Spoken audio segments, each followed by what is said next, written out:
What we do at NORTHCAPE is we look for good quality businesses to invest in.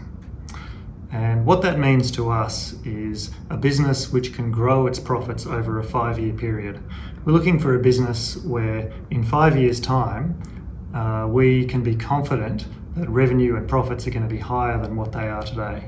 And not every business falls into that category.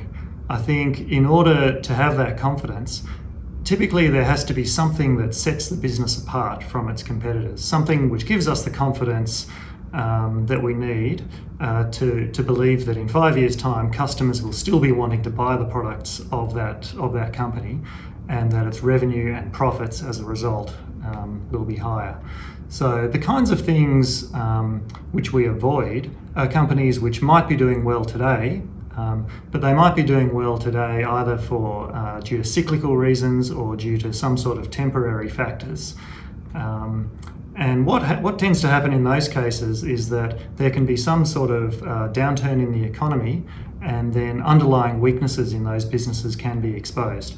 And what we've found is that a lot of our best performance relative to the market has come at times when the market has sold off and the economy has deteriorated, and businesses which appeared to be doing well suddenly find their weaknesses exposed.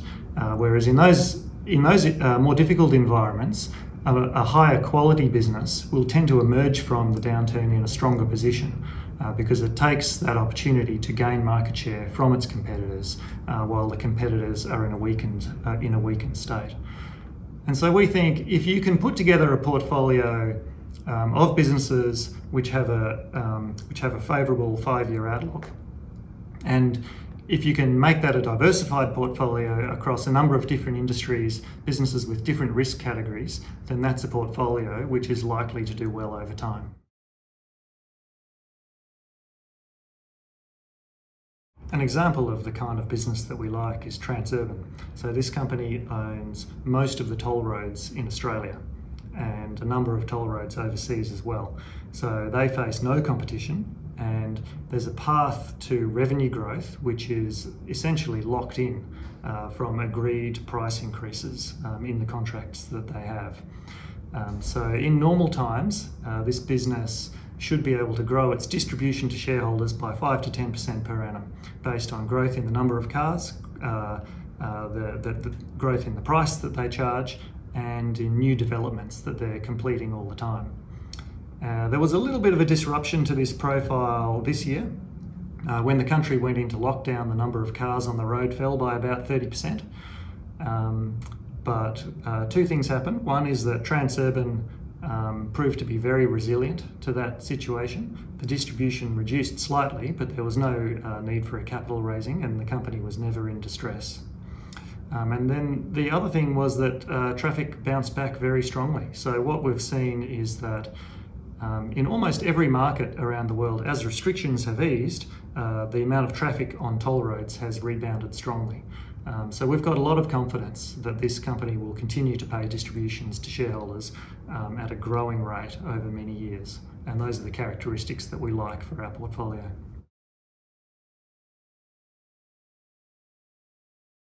So we don't know what the market is going to do next year.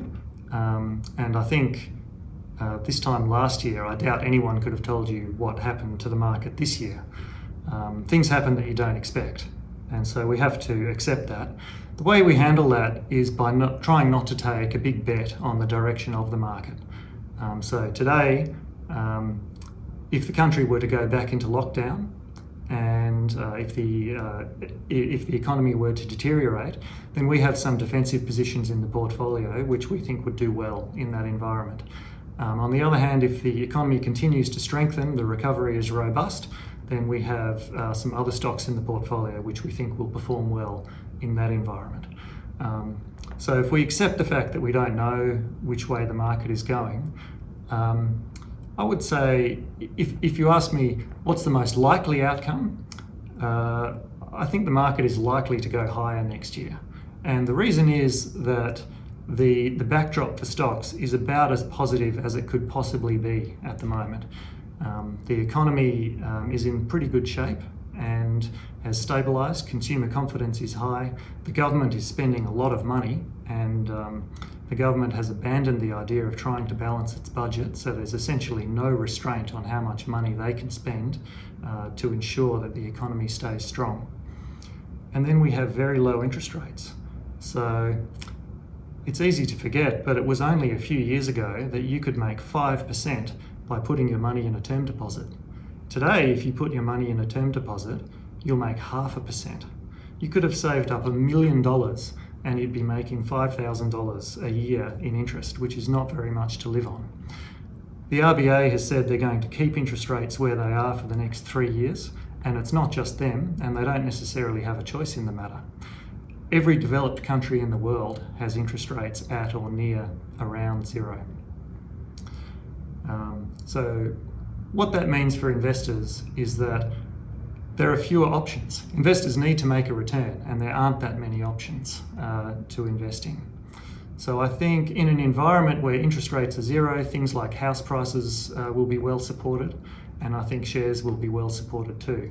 And I think in particular, if you have a diversified portfolio of good quality companies that generates a bit of earnings yield today with some reliable growth and a bit of resilience to any economic downturn, then I think that's a portfolio that's going to do well.